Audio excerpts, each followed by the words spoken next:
玩50鋪007雞翼會贏到幾多鋪？為咗認真對待今次嘅實驗，我哋邀請到雞翼嚟重演50鋪007中國之戰。究竟雞翼要死幾多次先可以贏？開始。第一個回合嘅時候，同雞翼講話，我哋要決賽見。估唔到我哋真係決賽見。跟住落嚟就交俾你啦。我唔會殺你嘅，因為我哋一早已經約定咗決賽見。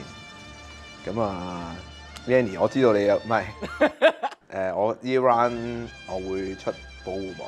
遊戲繼續，3、2、1。007保護網。呢個冇人死。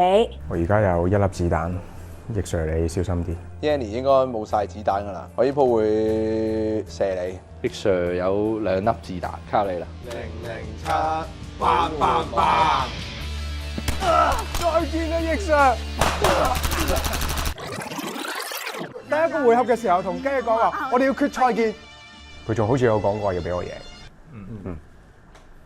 我冇，我冇。呢 round 我一定會射你㗎啦。棒棒棒！呢班雞翼死。入子彈。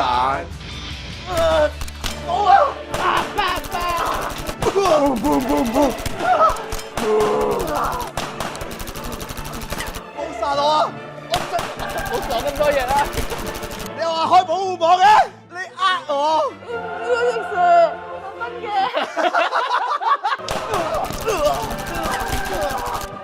辛苦啊！放大話。